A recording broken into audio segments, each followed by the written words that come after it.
Ada sesuatu yang sedang terjadi pada dunia ini.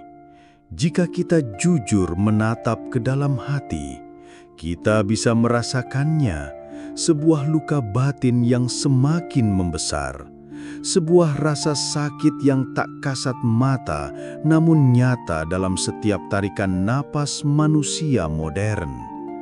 Dunia sedang sakit jiwa. Kita melihat manusia hidup dengan wajah yang penuh senyum di permukaan, namun hatinya penuh kegelisahan. Kita melihat peradaban berlari mengejar kemajuan, namun meninggalkan jiwa yang merintih di belakang. Kita menyebutnya depresi, kecemasan, kesepian, krisis eksistensial, dan banyak istilah lainnya. Namun di balik semua nama itu tersembunyi satu inti yang sama, sebuah keterputusan. Keterputusan dari diri sejati, keterputusan dari alam, keterputusan dari misteri ilahi yang dulu menjadi pusat kehidupan leluhur kita. Kita hidup di tengah dunia yang penuh dengan cahaya buatan, tapi batin kita justru semakin gelap.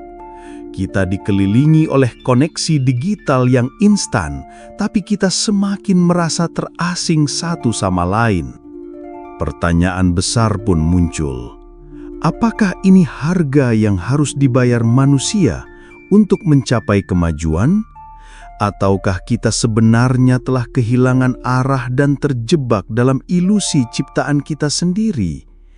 Dunia modern telah memberi kita teknologi, kenyamanan, dan akses yang tak pernah terbayangkan. Namun semua itu tidak menyembuhkan luka batin kita. Sebaliknya, luka itu semakin dalam. Mungkin inilah saatnya kita bertanya, apakah solusi bagi penyakit jiwa kolektif ini ada di luar atau justru tersembunyi di dalam? Apakah jawaban untuk kesakitan umat manusia ini masih tersimpan di kitab-kitab kuno yang selama ribuan tahun menjadi cahaya bagi para pencari? Bayangkan, jauh sebelum listrik, jauh sebelum gedung-gedung tinggi mencakar langit, manusia telah duduk dalam keheningan, menatap bintang dan menuliskan rahasia kosmos ke dalam naskah yang penuh simbol dan doa. Kitab-kitab kuno bukan sekadar kumpulan kata. Mereka adalah wadah energi, gema dari jiwa-jiwa yang telah berjalan lebih dahulu, yang memahami bahwa kehidupan bukan hanya tentang bertahan hidup, melainkan tentang menemukan makna terdalam dari keberadaan. Jika kita membuka lembar demi lembar ajaran kuno, entah itu dari peradaban Mesir, India, Tibet, atau dari tradisi mistik di Barat, kita akan menemukan satu benang merah yang sama. Manusia tidak akan pernah menemukan kedamaian sejati hanya dengan menguasai dunia luar. Kedamaian sejati lahir dari perjalanan ke dalam, dari keberanian untuk menyelami lautan batin, tempat misteri dan keabadian berdiam. Namun hari ini, kita justru dipaksa hidup hanya di permukaan. Kita diajarkan untuk mengejar angka, target, pencapaian materi, dan validasi eksternal, seakan semua itu dapat menyembuhkan kekosongan di dalam. Padahal semakin kita mengejarnya, semakin jauh kita dari inti. Dunia modern memberi kita 1000 alasan untuk sibuk, tapi sangat sedikit ruang untuk hening. Kitab-kitab kuno di sisi lain justru mengajarkan sebaliknya.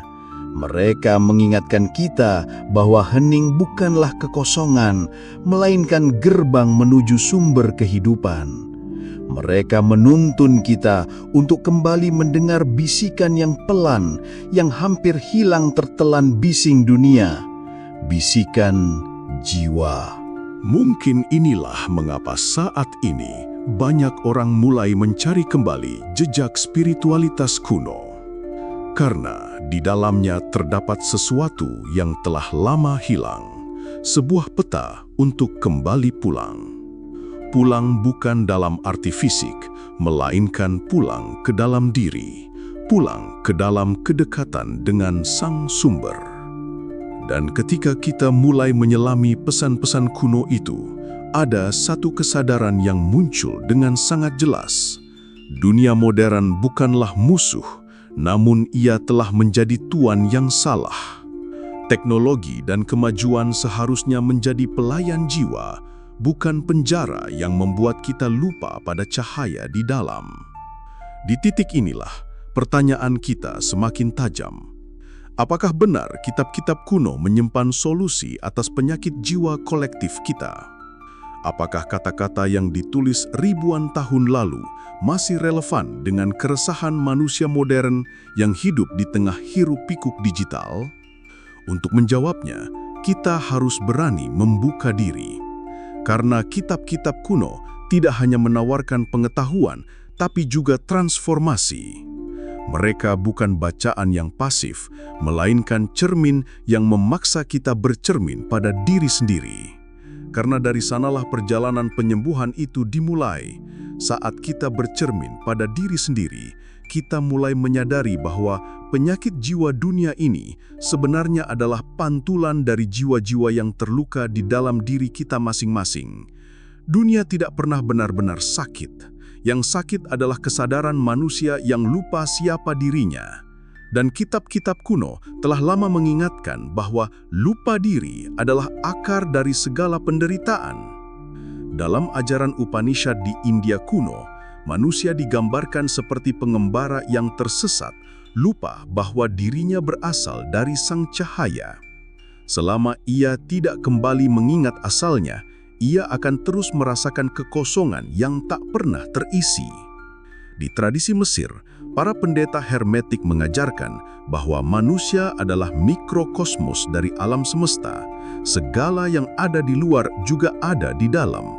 Maka, ketika manusia kehilangan keseimbangan batin, dunia luar pun ikut tercermin dalam kekacauan. Bukankah itu yang kita saksikan hari ini? Alam rusak, bumi panas, manusia saling berperang, dan hati-hati penuh ketakutan. Semua ini hanyalah cermin dari kesadaran kolektif kita yang terjebak dalam ilusi. Dan jawaban untuk keluar dari ilusi itu lagi-lagi telah digariskan dalam naskah-naskah kuno. Para bijak dari berbagai peradaban seakan berbicara dengan satu suara. Kenalilah dirimu. Dua kata sederhana yang sebenarnya menjadi inti dari semua kitab rahasia. Sokrates di Yunani kuno menuliskannya di kuil Apollo, Genothi Seauton, kenalilah dirimu. Di timur, Lao Tzu mengingatkan bahwa barang siapa mengenal dirinya, ia menemukan kekuatan sejati. Bahkan dalam tradisi mistik Sufi, pepatah yang abadi berbunyi, barang siapa mengenal dirinya, maka ia mengenal Tuhannya. Namun, mengenali diri bukan sekadar memahami identitas, pekerjaan, atau kisah masa lalu kita. Diri yang dimaksud para leluhur bukanlah masker yang kita kenakan di dunia, melainkan inti yang jauh lebih dalam. Jiwa yang tidak lahir dan tidak mati, cahaya abadi yang hanya tertutupi debu dunia. Inilah yang dunia modern lupakan. Kita sibuk mendefinisikan diri melalui apa yang kita miliki, pekerjaan yang kita lakukan, atau citra yang kita tampilkan di layar. Tetapi semua itu rapuh. Begitu kehilangan, kita runtuh. Maka tak heran banyak jiwa merasa hampa karena mereka membangun identitas di atas fondasi pasir. Kitab-kitab kuno mengajarkan sebaliknya. Mereka mengajak kita untuk menggali ke dalam, melampaui bentuk, menuju inti yang tak tergoyahkan. Ajaran meditasi, doa, kontemplasi, atau bahkan ritual-ritual kuno bukanlah sekadar upacara. Itu adalah jembatan untuk kembali menyatu dengan diri sejati. Dan saat kita terhubung kembali dengan jiwa, dunia luar yang semula kacau perlahan berubah menjadi guru, bukan penjara. Mari bayangkan sejenak, seorang manusia yang kembali mengenal dirinya. Ia mungkin masih bekerja, masih hidup di tengah hiruk-pikuk kota, masih menggunakan teknologi yang sama, namun batinnya berbeda. Ia tidak lagi dikendalikan oleh ketakutan atau keserakahan, melainkan oleh kedalaman jiwa yang tenang. Dari kedamaian itu lahir kebijaksanaan, dan dari kebijaksanaan lahir tindakan yang penuh cinta. Bukankah itu solusi yang kita rindukan? Dunia yang damai tidak lahir dari sistem politik baru atau penemuan teknologi mutakhir, melainkan dari transformasi hati manusia. Dan inilah rahasia yang dijaga dalam kitab-kitab kuno. Perubahan dunia selalu dimulai dari perubahan batin. Tetapi tentu saja perjalanan ini tidak mudah, sebab dunia modern telah melatih kita untuk melihat keluar, bukan ke dalam. Pikiran kita selalu dikejar-kejar informasi, berita, dan distraksi tanpa henti. Kita terbiasa mencari jawaban cepat, padahal penyembuhan jiwa adalah proses yang perlahan, sunyi, dan mendalam. Di titik ini, kita bisa mulai memahami mengapa kitab-kitab kuno selalu dibalut dengan simbol, mitos, atau bahasa yang puitis. Itu bukan karena mereka ingin menyembunyikan kebenaran, melainkan karena kebenaran itu tidak bisa dipahami dengan logika semata. Ia harus diresapi, dihayati, dan dialami. Sama seperti sebuah lagu yang tidak bisa dijelaskan dengan rumus, tetapi hanya bisa dipahami ketika kita membiarkan diri tenggelam dalam alunannya. Maka, ketika dunia sedang sakit jiwa, mungkin jalan keluarnya bukanlah menambah lebih banyak informasi, melainkan kembali pada kebijaksanaan yang menghidupkan. Bukan sekadar membaca, tapi menyalakan api yang sama yang pernah menyinari para leluhur. Api kesadaran yang membuat mereka tetap tegar di tengah misteri kehidupan. Dan bila api itu menyala kembali di hati manusia, mungkin inilah awal dari penyembuhan bukan hanya untuk individu, tapi juga bagi dunia, karena penyembuhan dunia tidak akan pernah datang dari luar, melainkan dari hati yang menyala. Api kecil yang menyala di satu jiwa pada akhirnya bisa menyalakan obor di jiwa-jiwa lainnya. Seperti riak air yang menyebar dari sebuah batu kecil yang jatuh ke danau, kesadaran yang terbangun pada satu manusia dapat mempengaruhi kesadaran kolektif seluruh umat. Kitab-kitab kuno memahami hukum ini dengan sangat dalam. Itulah sebabnya banyak ajaran mereka berfokus pada transformasi individu sebelum berbicara tentang perubahan besar dalam masyarakat. Mereka tahu bahwa dunia hanyalah cermin. Jika cerminnya kotor, kita tidak akan melihat apapun selain distorsi. Tetapi jika kita membersihkan debu di permukaan, maka wajah sejati akan tampak jelas. Leluhur kita memandang jiwa manusia seperti sebuah kuil, sebuah ruang suci tempat Sang Ilahi bersemayam. Namun seiring waktu, kuil itu dipenuhi debu keserakahan, kebencian, dan kealpaan. Maka tugas manusia bukanlah membangun kuil baru di luar sana, melainkan membersihkan kuil di dalam dirinya sendiri. Inilah inti dari meditasi, doa, dan berbagai disiplin batin yang diwariskan ribuan tahun, proses penyucian jiwa. Dan bukankah dunia modern begitu lapar akan penyucian itu? Kita merasa letih, bukan hanya karena pekerjaan yang menumpuk, tapi karena batin kita tidak pernah mendapatkan kesempatan untuk hening. Kita memanjakan tubuh dengan segala hiburan, namun melupakan bahwa jiwa pun butuh makanan. Lalu kita heran mengapa rasa sepi begitu menusuk, meski kita dikelilingi banyak orang. kitab-kitab kuno tidak menjanjikan jalan yang instan, namun mereka menawarkan sesuatu yang lebih berharga, jalan yang sejati. Jalan yang mungkin sunyi, mungkin tidak populer, namun mampu membawa kita pada kesembuhan yang mendalam. Mereka mengajarkan bahwa setiap napas dapat menjadi doa, setiap tindakan bisa menjadi persembahan, dan setiap momen adalah kesempatan untuk kembali mengingat. Bayangkan sejenak seorang manusia yang benar-benar hidup dengan kesadaran itu. Ia berjalan di tengah keramaian, namun tidak kehilangan jernihnya batin.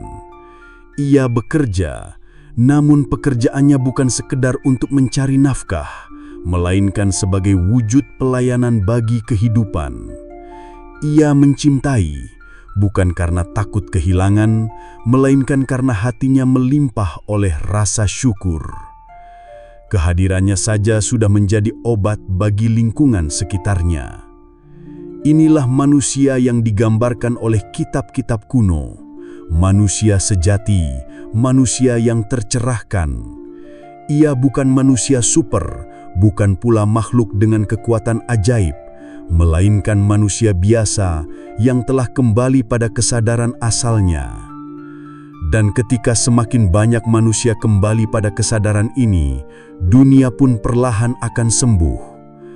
Namun, jalan menuju kesadaran ini selalu dimulai dari keberanian. Berani untuk melepaskan ilusi, berani untuk menatap ke dalam bayangan diri, dan berani untuk kembali mendengarkan suara jiwa yang lama terabaikan. Disinilah banyak orang merasa gentar, sebab tidak semua orang siap menyingkap lapisan-lapisan luka yang selama ini tertutup. Tapi justru di sanalah kunci penyembuhan. Hanya dengan menghadapi luka, kita bisa menemukan cahaya yang tersembunyi di baliknya. Kitab-kitab kuno berulang kali menggunakan simbol kegelapan dan terang, kematian dan kelahiran kembali, sebagai cara untuk menggambarkan perjalanan batin ini. Mesir kuno memiliki kisah Osiris yang mati lalu dibangkitkan. India kuno berbicara tentang lingkaran samsara dan pencerahan. Tradisi Kristen awal menyingkap misteri kebangkitan sebagai kemenangan jiwa atas kematian. Semua itu adalah peta perjalanan jiwa manusia yang harus berani melewati malam gelap agar bisa melihat fajar yang baru. Mungkin inilah yang sedang dialami oleh dunia kita sekarang.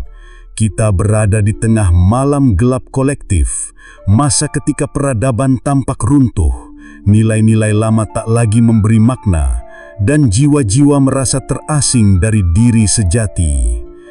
Namun justru di kegelapan inilah kesempatan lahir kembali terbuka, karena sama seperti fajar yang hanya bisa datang setelah malam, kesadaran baru hanya bisa lahir setelah dunia berani menghadapi bayangannya sendiri.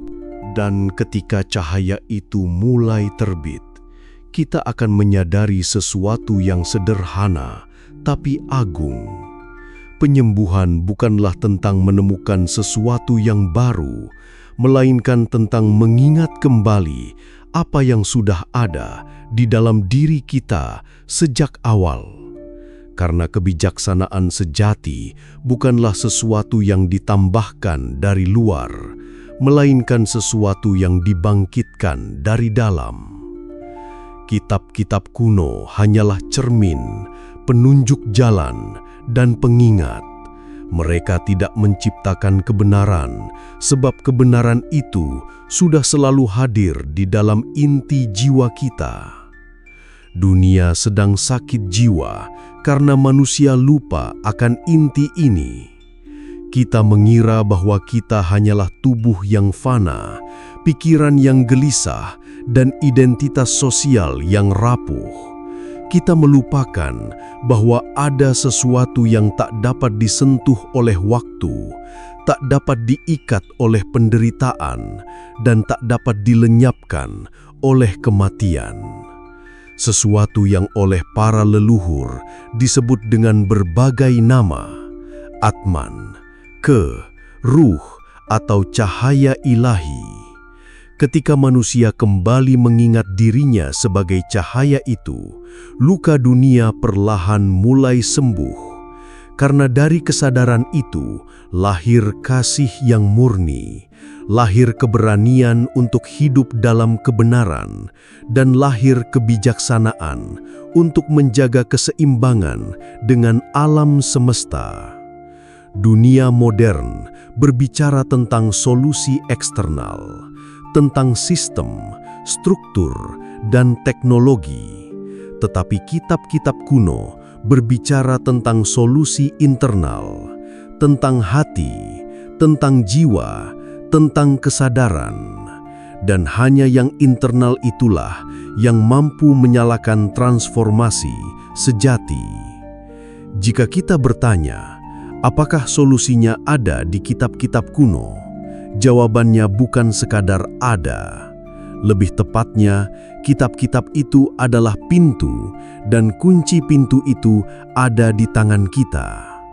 Mereka tidak bisa menyelamatkan kita jika kita hanya membacanya sebagai teks. Mereka baru menjadi hidup ketika kita membiarkan pesan-pesan itu bernafas di dalam tindakan kita sehari-hari. Setiap kali kita memilih kejujuran daripada ilusi, kita sedang membuka satu lembar kitab kuno. Setiap kali kita memilih cinta daripada kebencian, kita sedang menyalakan satu ayat di dalam hati. Setiap kali kita memilih hening di tengah hiruk-pikuk dunia, kita sedang menghidupkan doa yang sama yang pernah dilantunkan oleh para leluhur. Inilah yang sering terlupakan, bahwa kitab-kitab kuno bukanlah peninggalan mati. Mereka adalah sungai yang terus mengalir, dan kita bisa meminumnya kapan saja jika kita berani menundukkan kepala dan merendahkan ego. Mereka bukan hanya cerita masa lalu, melainkan pesan abadi yang terus berbicara pada jiwa yang siap mendengar. Maka dunia yang sedang sakit jiwa ini tidak menunggu hadirnya seorang penyelamat dari luar, melainkan menunggu setiap manusia untuk menjadi penyembuh bagi dirinya sendiri. Dan ketika semakin banyak jiwa yang bangun, maka gelombang kesadaran itu akan meluas, memulihkan bumi yang kini berteriak. Bayangkan suatu masa di mana manusia tidak lagi hidup terjebak dalam rasa takut, melainkan dipandu oleh kebijaksanaan batin. Bayangkan sebuah dunia di mana teknologi bukan lagi candu, melainkan alat yang digunakan dengan kesadaran. Bayangkan masyarakat yang tidak lagi mengejar kekuasaan, melainkan keseimbangan. Tidak lagi dibangun di atas keserakahan, melainkan di atas rasa syukur. Semua itu bukan utopia kosong. Itu adalah kemungkinan nyata jika kita berani kembali mengingat. Dan mungkin inilah alasan mengapa kitab-kitab kuno bertahan melintasi ribuan tahun, meski banyak kerajaan runtuh, banyak bahasa hilang, dan banyak peradaban terkubur debu waktu. Karena mereka adalah warisan jiwa, bukan sekedar warisan budaya. Mereka adalah suara dari keabadian, menunggu untuk didengar kembali oleh manusia yang haus akan kebenaran. Pada akhirnya, penyembuhan dunia bukanlah perjalanan menuju sesuatu yang asing, melainkan perjalanan pulang. Pulang ke dalam keheningan, pulang ke dalam cahaya, pulang ke dalam inti diri yang tak pernah benar-benar kita tinggalkan. Dunia mungkin sedang sakit jiwa, tetapi sakit ini adalah panggilan. Sebuah undangan untuk kita semua agar kembali bangkit, kembali ingat, dan kembali hidup selaras dengan kebijaksanaan kuno yang telah diwariskan sejak awal peradaban. Dan ketika kita berani menerima undangan itu, kita akan menemukan bahwa penyembuhan bukanlah sesuatu yang harus ditunggu, melainkan sesuatu yang sudah mulai sekarang, di dalam diri kita sendiri. Sahabat jiwa, Perjalanan kita hari ini hanyalah sebuah pintu kecil yang mengantar kita menengok ke dalam kedalaman yang lebih luas. Dunia memang sedang sakit, tetapi sakit ini bukanlah akhir. Ia adalah tanda bahwa sebuah kelahiran baru sedang menunggu. Kitab-kitab kuno telah membisikkan rahasianya sejak lama, dan kini giliran kita untuk menyalakan kembali api kesadaran itu di hati masing-masing. Bila kita berani memulainya, bahkan dengan langkah yang paling sederhana, maka getarannya akan menyentuh bukan hanya hidup kita, tapi juga kehidupan di sekitar kita. Di Pustaka Spiritual, kita berjalan bersama di jalan sunyi ini, menyelami naskah kuno, menyingkap misteri jiwa, dan menyalakan cahaya yang telah lama ditutupi kabut dunia modern. Jika hati Anda merasa terpanggil oleh pesan ini, maka ketahuilah, Anda bukanlah penonton di sini, melainkan bagian dari lingkaran pencari kebenaran yang sedang membangkitkan kesadaran baru bagi bumi. Mari kita terus bertemu dalam setiap perjalanan berikutnya, karena setiap video di sini bukan sekedar tontonan, melainkan percikan api yang bisa menyalakan obor di dalam diri. Sampai berjumpa di ruang hening berikutnya, di mana kata-kata kuno kembali bernafas, dan jiwa kita saling mengenali di dalam cahaya yang sama.